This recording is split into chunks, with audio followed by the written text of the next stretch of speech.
Did you drink CMOS today?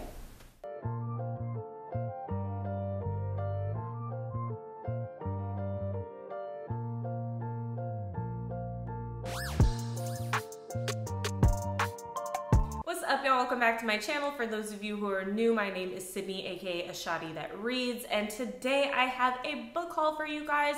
My dad, out of the kindness of his heart, surprised me, drove me to the bookstore, and basically said, get what you like. So I got to choose a lot of books that have been on my personal reading list for a good while now. So make sure you like, comment, and definitely subscribe so you don't miss out on future content. Let's get into the haul. So going in no particular order, I'm going to start with Well-Read Black Girl by Glory Edim. I've been wanting to read this book for a really long time. I feel like it's the Black girl's Bible. It's like a collector's item to me, so I'm very, very happy to finally own this book. And it's an anthology of essays from some of our most prominent Black women writers that the author put together for us, and they all shed a light on how important it is to be able to see yourself on the page and read about yourself.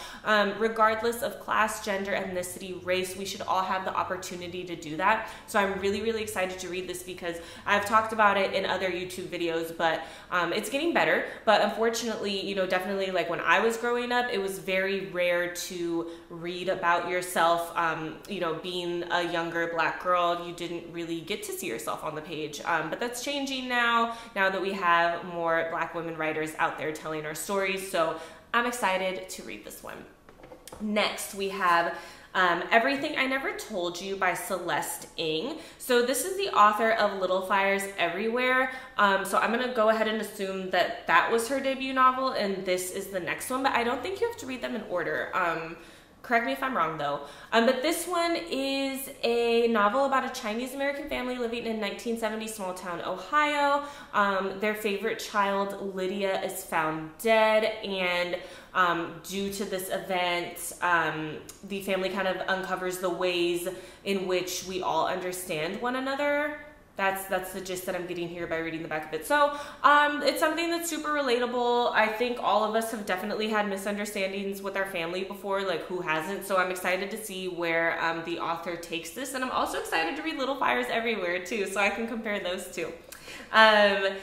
Next, I have The Mothers by Brit, Bennet. So we have the opposite here. This is her debut novel. She also wrote The Vanishing Half, so I got this one so I could eventually read The Vanishing Half and then compare the two. But this is a book about community and ambition, love and friendship, and living up to expectation in contemporary Black America. And it also looks like the main characters ask themselves, like, what would their life have been like, or had been like if they had chosen differently. And made different decisions. And I just wrote a blog post about that actually because I read The Midnight Library and it kind of had the same theme. So I'm excited to see what Brit Bennet does with that concept, because you know, you get to thinking like, what if I had done that differently? But don't live in the past. We all know that from reading The Power of Now, let's just be right here. But I can't wait to read that book. So, American Spy by Lauren Wilkinson is another book that I chose, and honestly guys, this is not something that I would normally pick, but it seemed really juicy and really interesting. So it's a drama, it's a romance, and it's a thriller, and it's inspired by true events. We're taking a look at the Cold War, and the main character is a young Black woman working in an old boys club, constantly overlooked for every high-profile squad, but eventually she's given the opportunity to join a task force, but it says she's offered the job because of her appearance and not her talent. So I'm assuming she's kind of fine. She's attractive. Okay. Yeah, it sounds like it's really interesting, and it introduces Lauren Wilkinson as a new powerful literary voice. So I'm excited to read this. It seems really interesting. It is so, I'm telling y'all, I really don't read like drama, romance, anything, but they got me with this one. They did. Next, I got Daring Greatly by Brene Brown. We love Brene. We love Brene. I read The Gifts of Imperfection earlier in January, which I reviewed on IGTV, but that one is more about like vulnerability, shame, insecurities, like how we don't really see our imperfections and how we can use them to our benefit in a way. But this one seems to be more about vulnerability as a whole, and how the courage to be vulnerable transforms the way we live, love, parent, and lead. So I'm excited to read this because I think it's important to know like who to be vulnerable with, which she did touch on in the Gifts of Imperfection, but not too much. So I'm excited to see how deep she gets into it, because I got a lot of questions, okay? Like, I try to be vulnerable, people don't appreciate it, and then I'm not vulnerable, and the people don't appreciate that either. So honestly, y'all, I'm confused.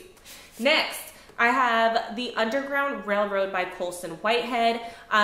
So in this fiction novel, we're taking a look at slavery, but in this novel, the Underground Railroad isn't a metaphor.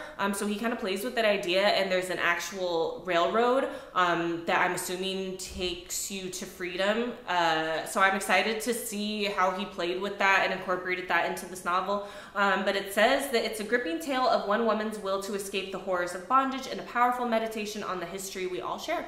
So I'm excited. Next, I got Go Tell It on the Mountain by James Baldwin. This is a classic.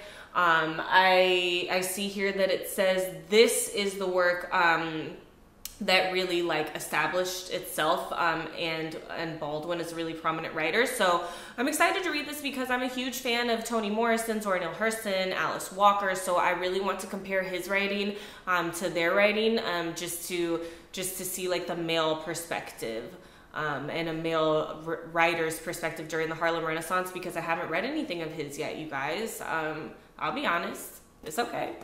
You know, I'm built in my library. Next, okay, so these three books actually are all from Reese Witherspoon's book club, and I gotta say she's really giving an Oprah a run for her money, I will say, because I just saw a lot of representation on the table. And my friend and I actually Googled like who the head of her like book club team is, because I think it's safe to assume that Reese isn't doing it. And it's a Cuban woman.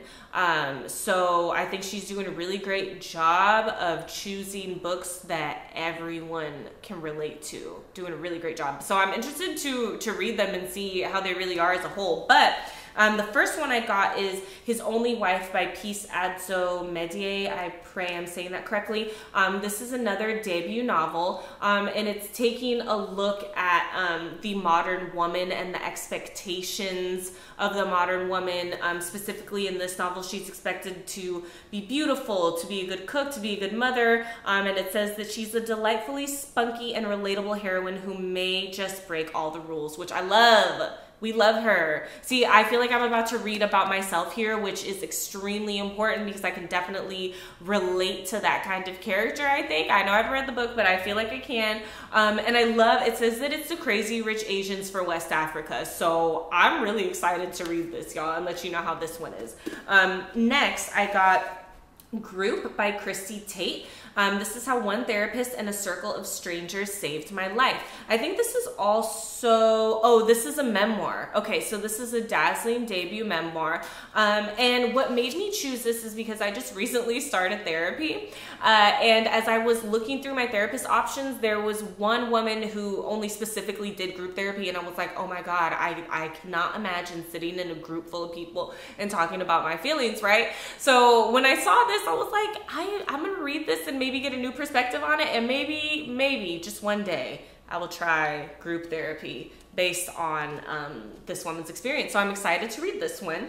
And lastly, I got The Story of Mina Lee, a novel by Nancy Juyeon Kim, and I chose this one because it says, told through the intimate lens of a mother and daughter who have struggled all their lives to understand each other, the last story of Mina Lee is a powerful family saga that explores identity, secrets, and what it truly means to belong. So we have another one here that's about the struggle to understand each other and the struggle to understand your family. And I was really interested in this one because I feel like a lot of authors are writing about these mother-daughter relationships, and how we really don't know who our mom was before she was our mom. And it's fascinating and it's humbling, and I'm excited to read this one to see where she takes it. So per usual, I will link all of these down in the bio for you guys to purchase and support your girl if you would like.